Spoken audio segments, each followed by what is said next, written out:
Welcome to the KSAT 12 newsroom. I am Myra Arthur. We are here today for an incredibly important reason. We are here to answer all the questions that you may have about becoming a foster parent. A tremendous need exists here locally, and we have some people who know that need so well to really guide us throughout this conversation. So first of all, Anais Vieira Miracle, Sure. thanks so much for being with us. Yes. You're with Family Tapestry and the Children's Shelter. Correct. You know all the ins and outs when it comes to foster and adoption. Yes. So I'm glad you're here to give us your expertise. Absolutely. Robin, thank you for being with us here today. A former foster youth, you work with the Through Project, an incredible organization that we have here locally that gives back to the foster care system in so many ways. So you guys are really going to be the information source this Absolutely. afternoon. So, and I want to make sure that people know while this is happening right now, we actually have a phone bank that's happening here at KSAT, and there are people standing by. I think we can actually look in on that phone bank right now.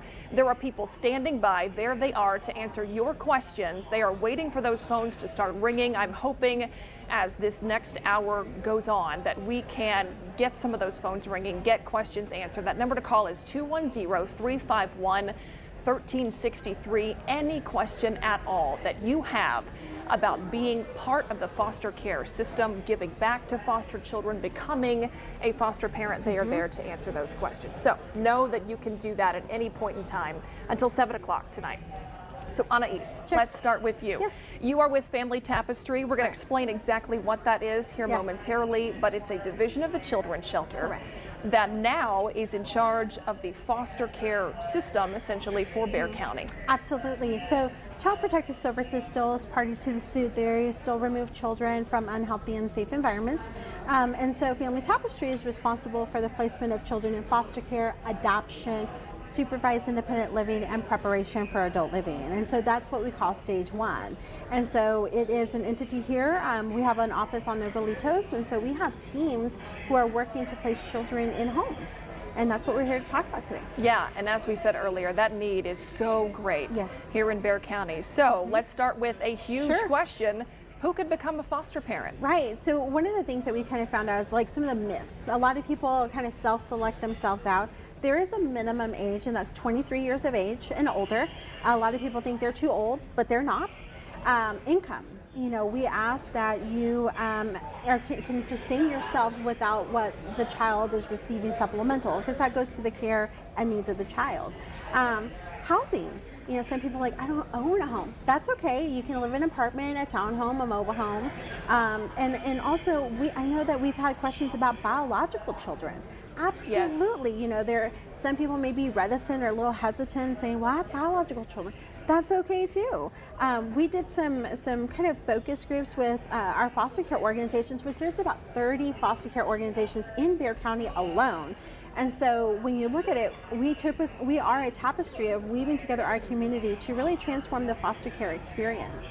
And that's what I think is so important for us to address here today multiple times throughout this hour, is there's not a set criteria. People don't have to check these certain boxes when it comes to where they live or how much money they make. If they're married, I know that I've received that question, well, what if I'm single? Absolutely. Can I foster? Absolutely, you can. And so we have a campaign going on for 3 months, going through August 31st. And some people say, well, I'm divorced or I'm single. That's okay. You have one single purpose. You know, some people may think, you know, I have a two-parent household. Wonderful. You know, what we've noticed is that some of our foster parents are two-parent household and they've already had biological children. And you know what? It gives them an opportunity to be able to say, yes, I know how to take care of children and address their specific needs. And that really is what we're looking at, is how do we address the specific needs of children in a therapeutic environment in your own home. And so, you know, we always want to make sure that families are adequately prepared, but also know they're not doing it alone. They're not isolated, that they have therapists, that they have people who are going there visiting in the home, and that they provide that level of service necessary to make sure both are holistically in the home together.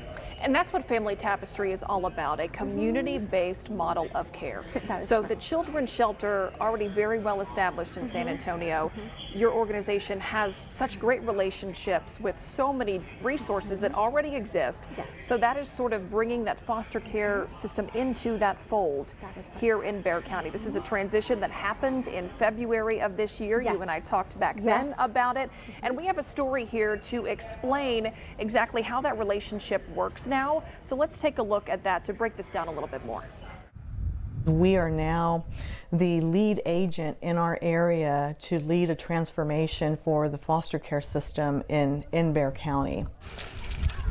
No small undertaking, but this change is about caring for foster children on a smaller scale. What happens when you have to manage over 300 contracts and 300 providers over the course of an entire state, or the geographic region of an entire state, it all becomes very kind of cookie cutter. There's not a lot of room for innovation. That's what Family Tapestry aims to do, using what's called a community-based model of care.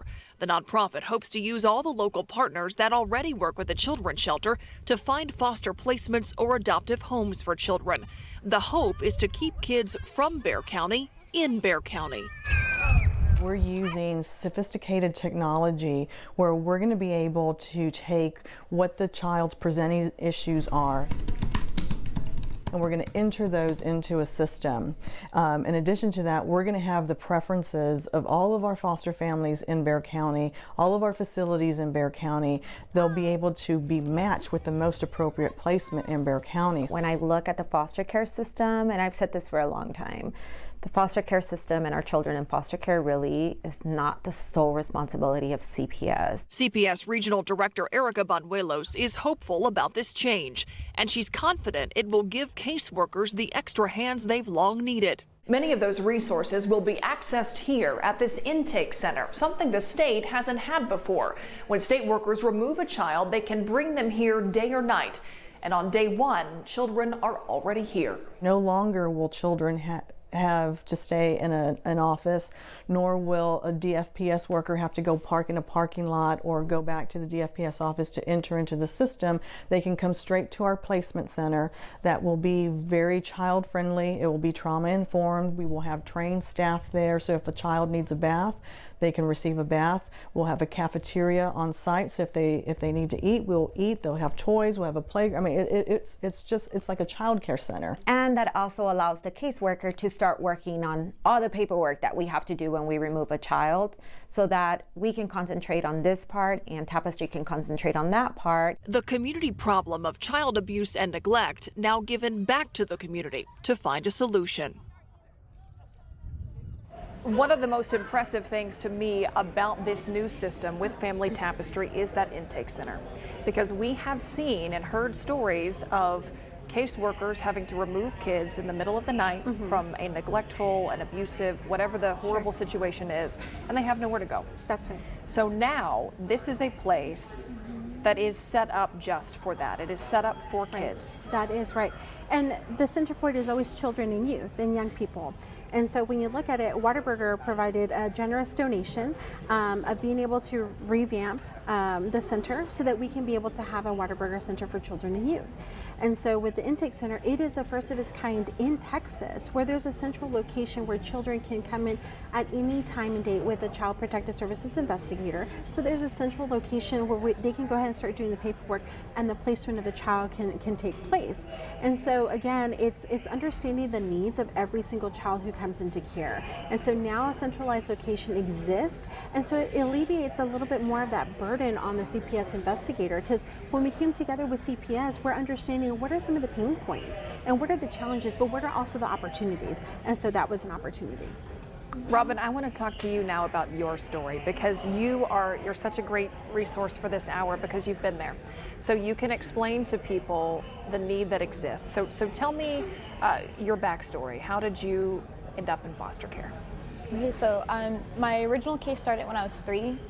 And so from the time I want to say 8 or 9 until I was 19, it was a series of staying at family's house, friends. I met my father for the first time when I was 12. It was just kind of being place to place, and then I was put into foster care. So the last case started when I was 16. And so when I was, I think 3 weeks after my 17th birthday, they came and they actually took me. What's funny is that the night that they took me, the day after, we were actually getting evicted. So I'm very much into this, you know, I really think foster care really saved me in that sense. It kind of picked me up right when I needed them to. And then from there, I was put in a kinship placement, which is a placement with a family or somebody related to me. And then a few weeks later, I was removed from there, and I was originally in a group home, and then I was in the kinship. And then from there, I was moved to a foster home. And then a few weeks after that, I was moved to a different foster home. So I had 4 placements in about 5 months. Wow, 4 placements in 5 months. The teen years are tough enough. And then you had that kind of inconsistency. What was it like for you just going from place to place in such a short amount of time, especially? It was really frustrating not being able to kind of control that. It was just kind of like when they didn't want me there anymore, or when it was time to move me, it was just like, and then I didn't get any kind of warning. It was like, nope, okay, you're going. You're leaving, it's time to pack your stuff, let's go. Come on. How did you find out? How did you know, okay, I'm going, and where am I going to? My caseworker would show up and tell me to pack my bags. Wow. So and then we would go on to the next placement. Did you ever have what you would look back and call a successful foster placement? I mean, a place that you enjoyed being? The last placement that I was in, I actually ended up staying there for over a year. So that was, I was in extended foster care, so they let me stay after I was 18 so that I could finish high school. So I would consider that my placement. I had a really good foster mom who was really patient with me and really let me stay, and because she knew how much I needed it. And then I was actually able to graduate. You know, I walked the stage, and then I was able to kind of go into college, and it was super exciting because I wouldn't have had that if I would have left foster care right when I turned 18. I actually turned 18 in my junior year, so I would have been a dropout if they didn't let me stay. So for people who are watching this thinking, you know, how can I take part? What can I do to make a difference? What do you feel like a foster family needs? I mean, there's such a variety of people's home lives, and you know, whether you're single or married, whether you have biological kids or not, what do you think every foster parent needs to know or needs to be prepared for going into this? I think regardless of, you know, age, income level, marital status, I think the most important aspect of being a foster parent, whether you're doing it by yourself or you're doing it with a loved one, is just that be patient. Just kind of try to understand, and just, we're both going to be able to figure this out. You know, you may be a new foster parent. I'm maybe new of being a foster kid, so just kind of being able to be understanding and just kind of walk that path with them and just kind of be there and fill in what they need. And you know, every kid's different. They all need something different. For instance, I needed somebody patient. You know, I was very cynical. By the time I was 17, and my foster mom was amazing in that she was just patient. And so no matter kind of what I threw her way, she was always like, I got this, just rolling right off the back there. And so she was really amazing in that regard. And I think just having that patience, just determined to want to do and want to help us, I think that's all you really need. And we have actually received some questions about what are the realities of becoming a foster parent, taking in a foster child. I mean, these are all children that have been removed from their homes. Clearly they were not in an ideal situation. So they have been through some kind of trauma. And again, everyone's situation is going to be different, but that child is coming into a very uncertain environment. They don't know the family. They're probably still trying to process what just happened to them. So what do potential foster parents need to know about that kind of volatile situation? Sure, I think going to Robin's point is being patient, being mindful of recognizing that for you, you're a stranger to them, and to recognize that, and that's okay. But to also recognize and be mindful of the youth or child's perspective. Everybody will relate very differently to trauma. They'll deal with trauma very differently. And for that foster parent to recognize that, to understand what trauma symptoms will be, have patience, be present with the child or children in your home. And so being able to work through those and be patient. I think Robyns really touched on being patient. Yes. That takes, I mean, that's Yeah, with absolutely. any parent as well. So. Okay. We do have some questions that we got from viewers that I want to go through here. And again, you know, people are likely tuning in as we go here, so we're going to touch on things more than once, so we make sure we get these points across. One person asked, I am 59 years old. Could I be a foster parent? Absolutely. You don't have to, there's a minimum age of 23, but not a maximum age. As long as you are physically healthy, emotionally healthy, we do background checks on everyone. Make sure your home is safe and make sure that you are entering in this not to necessarily save a child's life, but a lot of youth that we've engaged with have said, I want somebody to coach me, mentor me. I want them to be there with me every step of the way, you know, to maximize my potential, foster my confidence. And so be able to be mindful of the child that you are being entrusted to care for. And there's also training that comes along with becoming a foster parent. Absolutely. So you're not going into this blindly. No, you're not. And so organizations from all 30 organizations have a minimum of 35 training hours, but there's some organizations that go above and beyond that so that they understand the adequate training needed to address the trauma and mitigate those symptoms. The Children's Shelter has 82 training hours. Sounds like a lot, but about 25 or 24 of those are trust-based relational intervention, understanding symptoms and trauma, understanding and even building relationships with relative caregivers, because this is temporary. This isn't for, you know, the long term of adoption. This is foster care until the next chapter of that child's life. And I think that's something to note too, is that this is temporary. So does a foster parent go into this knowing how long that they may have a child in their home? Typically they try to, you know, I know that CPS will be able to say, okay, this is probably what we're looking at. It could be a couple of weeks, could be maybe an overnight stay, or maybe it's just for a couple of days until we locate a relative caregiver.